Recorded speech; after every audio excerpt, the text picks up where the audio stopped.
Bueno, pues en la España de Sánchez venimos de Tarras y vamos a Ocupas, y en programas anteriores pues estábamos con violadores en la calle, vamos, lo que viene siendo el progresismo. Bueno, vamos con lo que está pasando con los Ocupas. Atención, ya les hemos contado que se ha cambiado la ley, una ley que protege al Ocupa, que desprotege al propietario. ¿Que ustedes están ahorrando? Ustedes son malos, malvadísimos, unos especuladores. Que ustedes deciden saltarse las leyes, entrar, forzar una cerradura, se cuelan, se dedican a destrozar la casa. Buenos, gente vulnerable. Bueno, puede parecer una parodia, pero por desgracia es que es así. ¿Y les ha bastado con esto? No, tenían que ir a más. Y ahora les vamos a mostrar algunos cambios de última hora que van a meter en vía parlamentaria, porque ya directamente, aunque ustedes consigan demostrar que tienen un inquilino, ha entrado, les ha dejado de pagar, a los 2 días o a los 2 meses, que me da olímpicamente lo mismo, la casa es suya y por tanto que pague y punto final. ¿Que tiene una situación de vulnerabilidad? Bueno, pues servicios sociales, para eso pagamos los impuestos, ¿verdad? No. El gobierno ha decidido que incluso en caso de que entre esa persona, si resulta que ustedes son grandes tenedores, es decir, su vivienda más 4, ¿vale?, y resulta que esa persona es vulnerable, cosa que suele ser normal, porque lo primero, lógicamente, que suele ser es gente que no tiene rentas o que directamente no las está declarando. Resultado, a efectos oficiales, vulnerabilidad. Aunque ustedes consigan demostrar que esa persona no les ha pagado, tiene un último recurso la comunidad autónoma para decir: es que no tenemos ayudas suficientes, es que es demasiado vulnerable, es que en estos momentos no hay una vivienda social que asignarles, así que te aguantas y te lo quedas. Así está redactada la norma. Así está redactada la norma. Luego se quejará la gente de que haya manifestaciones, por ejemplo las de Bonanova, de propietarios diciendo: hasta aquí hemos llegado, ya estamos hartos. ¿Y qué ocurría con estos señores? Pues que estos señores hacían su manifestación mientras los ocupas, desde 2 edificios, les lanzaban cosas desde la azotea, porque el ocupa resulta que tiene protección. O sea, a eso hemos llegado en España. Luego van a ver algunas de las imágenes de lo que está pasando allí y no es patrimonio exclusivo de allí. Bueno, Luis Fernando Quintero, ¿cómo estás? Bienvenido. ¿Qué tal, Carlos? Muy bien. ¿Te parece que es exagerado? ¿Te parece que es más o menos acertado? ¿Te parece que me he quedado corto? Has hecho una radiografía de lo que está sucediendo, una radiografía de una de las situaciones más dantescas que se nos han presentado en los últimos años, en esta última legislatura. Fíjate que veníamos de un problema que tenía docenada ya nuestra legislación, y era la sobreprotección no solo al ocupa, sino al inquiocupa o persona que te impaga una vivienda. Ya años atrás nuestro sistema garantista hacía que un inquilino que no te pagaba pues tuviera una serie de garantías que a ti como propietario te dificultara enormemente la capacidad de echarle. Estamos viendo, fíjate Luis Fernando, la que se está montando en Barcelona, porque resulta que ha habido gente que ya está harta y que ha dicho: oiga, que no, que tenemos un derecho a propiedad que aparece en la Constitución, artículo 33, claro, que son nuestras las casas u otras. En el caso de los edificios que están en disputa ahí en Bonanova son de la Sareb, pero ¿y qué más da? Bueno, pues, de quién no son es de los ocupas. Pues con esto, con la nueva ley que se ha aprobado en el Congreso y que todavía está en el Senado y que se va a aprobar ya, va a publicarse en el BOE ya, directamente, esto que hablabas tú, Carlos, los derechos de propiedad, hemos abierto la puerta a acabar directamente con ellos. ¿Por qué? Porque va a ser el Estado el que decida en última instancia qué puedes hacer con tus propiedades y qué no, hasta cuánto puedes ganarle a tus propiedades y hasta cuándo no, cómo tienes que negociar tus propiedades o cómo no negociarlas, cómo usarlas o no usarlas. Esto es lo que está diciendo esta ley, es decir, esa sobreprotección que tenía y que tenía que ir hacia atrás, es decir, la protección tendría que ser la de la propiedad, la del propietario, la de aquel que con sus ahorros, el sudor de su frente, se ha comprado una vivienda, 2, 3, 4, 5 o las que sean, o un propietario pequeño o una gran empresa que después de mucho esfuerzo ha tejido una red de negocio en la que tiene viviendas que va a sacar en propiedad. Da igual, la propiedad privada es la misma. Estamos poniendo el acento en la cosa ya más escandalosa y más obscena, que es el ataque al propietario, gran propietario. Bueno, gran propietario, la casa más 4. 4 inmuebles. Pero que realmente para el otro no es tan obsceno, pero te deja un recorrido de trámites burocráticos adicionales en los que vas a tardar 20 y pico meses en recuperar la vivienda, sí o sí. No, es que son 24. Tú fíjate que ahora uno de los problemas que están teniendo las empresas que se dedican precisamente al trámite de alquileres es el de poner en marcha garantías para que se les pueda cubrir a los propietarios hasta 2 años de impagos. Tú fíjate lo que significa esto. Bueno, vamos a ver a Pedro Sánchez porque él está encantado, está enamorado de la norma que protege al ocupa y hace que te lo tengas que tragar durante mucho más tiempo el propietario. Y que encima tenga que hacer todos los trámites el propietario. Y que encima en última instancia, dependiendo de cómo sea el ocupa y de cómo seas tú, malvado rico, malvado especulador, malvado ahorrador, encima resulte que la comunidad autónoma en última instancia te puede decir: para el carro, hasta aquí hemos llegado, que para algo soy yo político. Sánchez. Y estamos poniendo los cimientos para una nueva política de vivienda que dé respuesta al auténtico problema que sufren los ciudadanos, que es origen del 70% de la desigualdad que sufren en particular nuestros jóvenes y, en consecuencia, dar cumplimiento con el mandato de nuestra Constitución, que cita textualmente a la vivienda como un derecho y no como un problema que es, por desgracia, hoy para muchos de nuestros ciudadanos. Bueno, de economía sabe poco, de derecho no tiene ni pajolera idea, perdón por la expresión. Vamos a ver, en la Constitución aparece en el artículo 47 el derecho a disfrute de la vivienda. Aparece en un capítulo que viene enumerado, y eso es lo que marca la interpretación de todos los artículos, que se llama Principios Rectores de la Política. Es decir, no es responsabilidad de ningún propietario, son ellos, él, el que tendría que garantizar que hubiera esa vivienda para gente que no tenga posibilidad de comprar una vivienda. Artículo 47, se lo explico así de claro, no para ustedes que lo estarán entendiendo seguro, para él, que tiene más problemas en entenderlo. Artículo 33, derecho a la propiedad privada. Artículo 33 sí está dentro de un capítulo que pone derechos y deberes. Es decir, según nuestra Carta Magna, lo que acaba de decir este señor Pedro Sánchez es una, perdón por la expresión, melonada. El artículo 47 no genera un derecho de los ciudadanos, sí un deber de los políticos. El artículo 33 sí genera un derecho de los propietarios. Pero claro, que si era cum laude en economía, imagínense ustedes en derecho. Pero bueno, Carmelo. Es que hay una cosa que va en la línea de lo que estás diciendo tú, que yo creo que se comenta muy poco, y es el hecho de que estos políticos que presumen de progresistas y de solidarios hacen cargar la solidaridad en el pobre propietario. Es decir, a mí me parece bien que como país decidamos que no puede haber gente viviendo en la calle.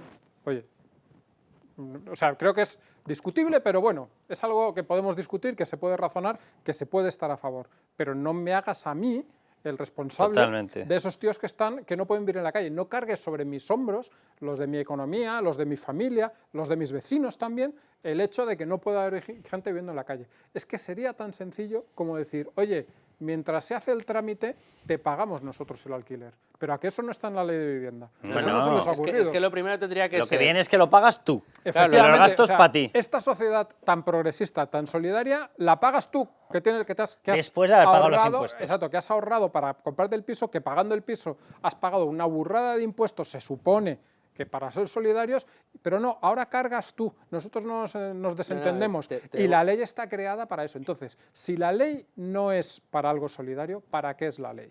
La ley es una ley hecha para atacar la propiedad privada. Totalmente. Aquí no les preocupa lo más mínimo que haya gente en la calle. Y para captar votantes de los que creen ellos que pueden captar, que, oh, qué casualidad, por un lado están los etarras, por otro lado están Pero los es que ocupas, en por otro lado están los separatistas, por otro Pero lado es que en violadores. España- Hay que reconocerles que tienen una diana bien construida. En España hay más propietarios que ocupas. No, totalmente. Vamos. Quiero decir, entonces, igual, o sea, no me cabe la menor duda de que ellos tienen ese interés, tal, pero yo creo que va más allá de lo puramente electoral. Desde luego, en la cabeza de Podemos va mucho más allá de lo puramente electoral.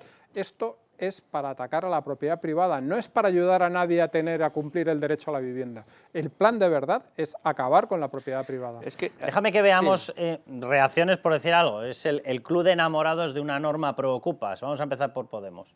La Ley de Vivienda contempla que todas las nuevas promociones reserven el 40% a vivienda protegida y que la mitad de ese 40%, el 20%, sean para alquiler social.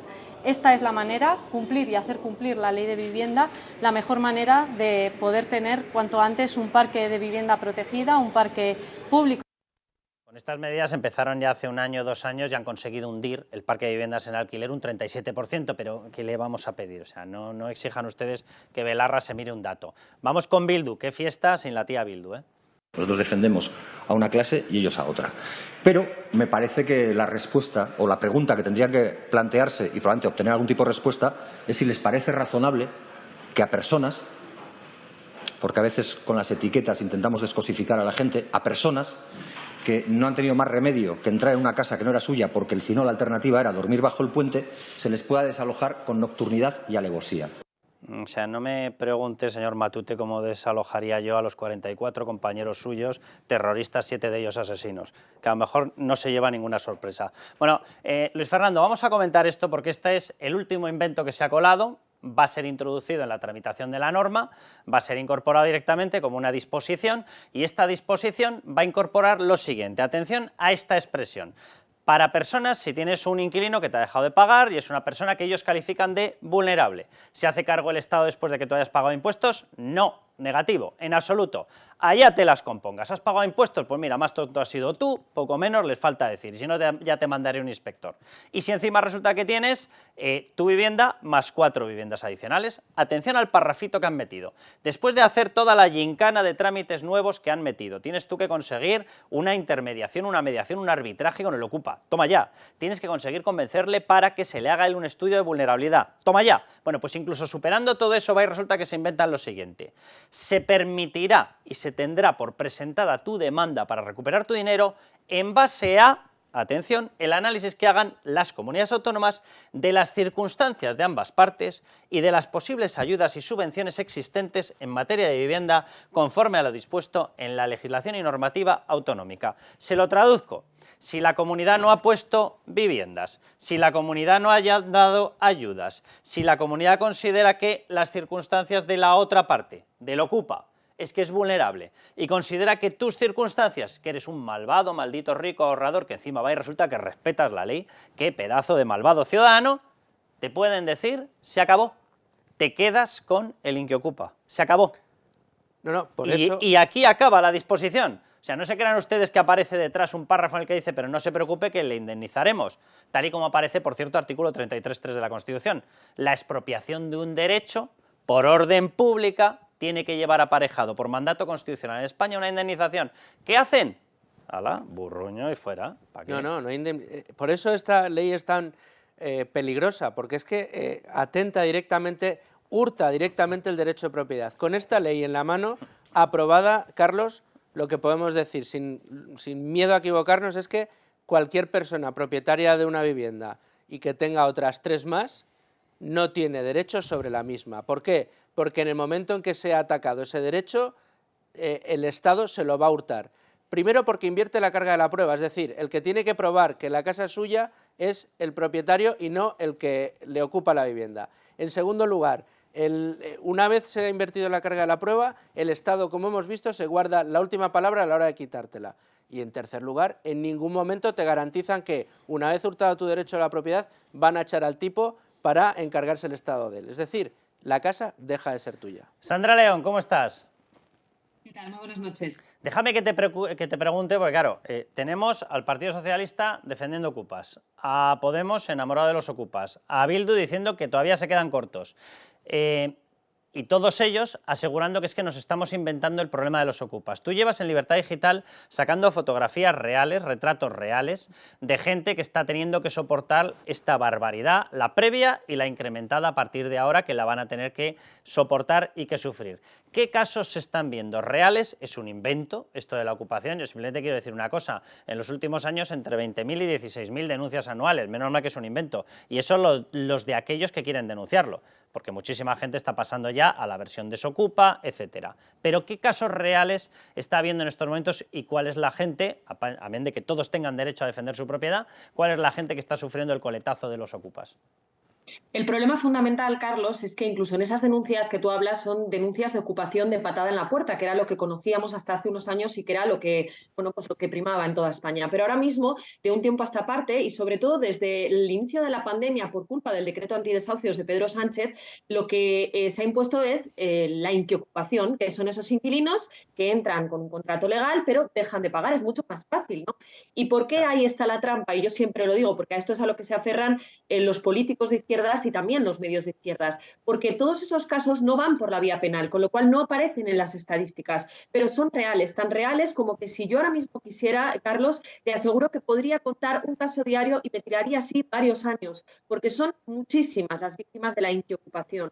Esta semana contábamos el caso de Susi, una propietaria de Alfafar, pero de verdad tenemos muchísimos y de hecho en Libertad Digital llevamos mucho tiempo publicando casos de ciudadanos de a pie. Pero danos, caso... Sandra, danos la fotografía, por ejemplo, de ese caso, para que la gente se haga una idea de en qué se ha convertido en estos momentos en España el mercado de alquiler. Es decir, gente que ahorra, que se sacrifica, que madruga, que pasa su vida reservando determinado dinero, compra una casa, la pone en el mercado de alquiler y toma, sorpresa Kinder. Pues en este caso, por ejemplo, estamos hablando de una mujer de 65 años que cobra una pensión de viudedad de 627 euros. Lo que hace es que tiene una primera vivienda en Alfafar, pero bueno, pues con el fin de completar su pensión decide irse a vivir con su padre para cuidarlo y poner su primera vivienda en alquiler. la alquila a una pareja, aparentemente, le presentan unos documentos de unos ingresos de 2.200 euros y, bueno, pues decide alquilárselo y todo va bien al principio. Estamos hablando del año 2020. Pasa un año y de un día para otro deja de pagar.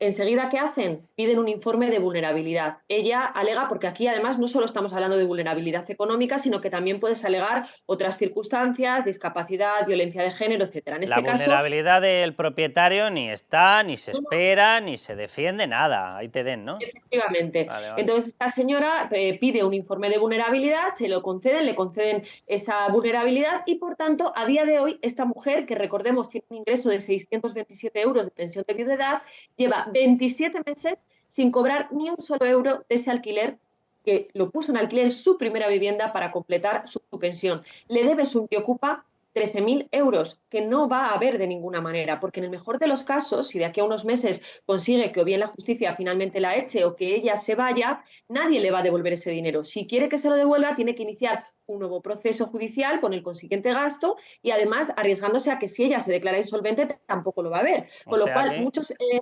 Claro, tiene perdidos los 13.000 euros, puede perder 5.000, 6.000 perfectamente en gastos judiciales, una persona con 600 euros de renta. Puede encontrarse todos los daños del inmueble, es decir, puede tener un boquete de 25.000, 30.000 euros perfectamente, pero el vulnerable es el ocupa que se ha saltado la ley. ¿Y cómo no le va a proteger Pedro Sánchez? Y otra cosa importante que me gustaría recalcar, en este caso, por ejemplo, el ayuntamiento dice que ha llamado a la Intiocupa para ofrecerle una alternativa habitacional, pero que es que la Intiocupa no le coge el teléfono y los servicios sociales no van a la casa ocupada. Si no coge el teléfono, pues nada, seguimos así y Susi que se fastidie. Pero hay otra cosa que no es de este caso, pero que sí me gustaría remarcar para que veáis lo absurdo de las leyes, que es que no hay, por lo general, alternativa habitacional, no suele haber vivienda social, porque si tenemos a los propietarios que paguen de su bolsillo, ¿para qué el gobierno o las instituciones vamos a poner vivienda pública, ¿no? Bueno, pues con la poca que hay, se puede eludir perfectamente. En cuanto un Intiocupa dice que tiene perros o gatos, ya no se puede ir a una vivienda social, porque por lo general ese tipo de viviendas no admiten animales. Con lo cual, tú, como propietaria, sigues manteniendo a tu ocupa y te fastidias. Que te enganchas un gato de los gatos callejeros asilvestrados que has soltado la ley Belarra porque los has expulsado de los cotos, te lo enganchas, te lo llevas a casa y ya tienes casa gratis. Efectivamente. La gato y luego, casa. bueno, pues ya queda que al final el juez, pues están esperando a ver si decae el decreto antidesahucios, que a priori decae el 30 de junio, pero claro, como entrará en vigor la ley de vivienda, pues veremos a ver en qué situación quedan, pero Sandra, mínimo... ¿sí? Iremos hablando de más casos de estos, que te voy a ir pidiendo en otros programas, pero nos hemos quedado sin tiempo en este bloque. Pero simplemente una pregunta, contéstame con un sí o con un no, o hasta con una expresión de ¿pero qué dices? ¿Esto es una cuestión, lo que nos has narrado es una cuestión aislada? ¿Un caso pequeñito? Ni de broma. Generalizado. ¿Verdad? Muchísimos. Pues nada, le damos las gracias a Pedro Sánchez por haber convertido esto en el país de los ocupas. Sandra, muchísimas gracias. Gracias a vosotros. Bueno, pues vámonos a un refugio de ahorro, bendito sea, Banca Marc. Banca Marc, nuestra solvencia, su tranquilidad. Patrocina este espacio. Venga, pues momento para hablar con los expertos de Banca Marc, que hay que buscar refugio. Bueno, cada semana ya lo saben, hablamos con ellos, nos vemos, nos dan consejos y nos dicen qué hacer con nuestros ahorros, que estamos más que necesitados. Bueno, consejos necesarios teniendo en cuenta cómo están las cosas por ahí fuera. Y vamos a hablarlo precisamente con Miguel Aquiso, director general de Marc Vida, la compañía de seguros de vida de Banca Marc. Bueno, el BCE ha vuelto a subir los tipos de interés. Bueno, ya se están acercando al 4%. Atención, ¿esta presión cómo afecta a una aseguradora?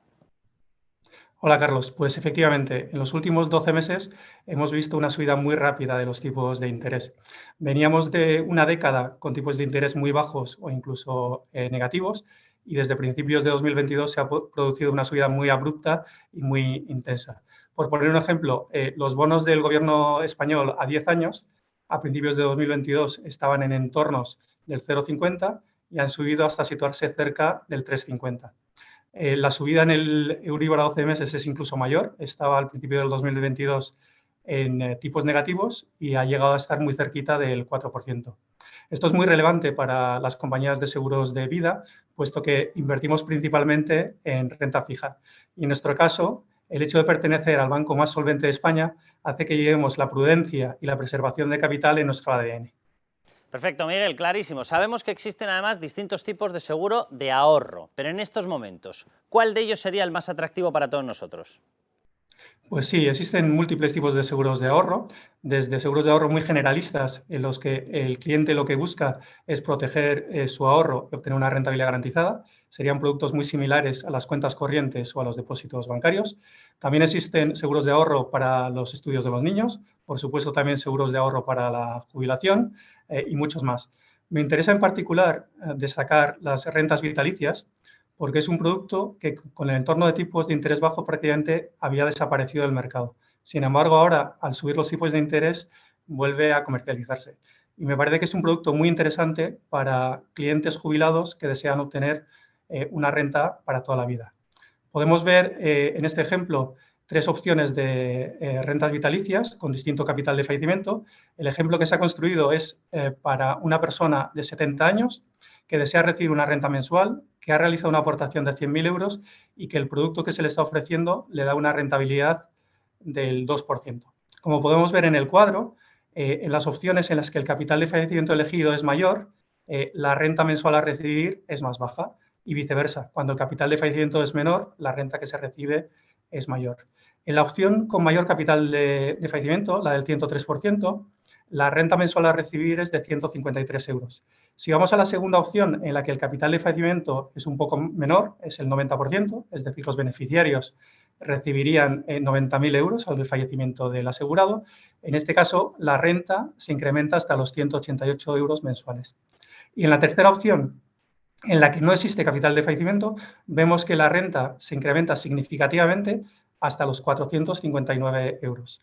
No existe realmente una opción que sea mejor o peor que las otras, sino que en función de las necesidades y las preferencias de cada persona se puede optar por un capital de fallecimiento mayor para los beneficiarios o recibir una renta mayor.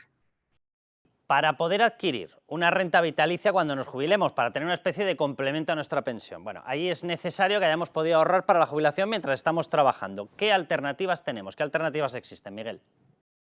Pues esto es una pregunta muy relevante, especialmente desde que se redujo la aportación máxima a los planes de pensiones a 1.500 euros.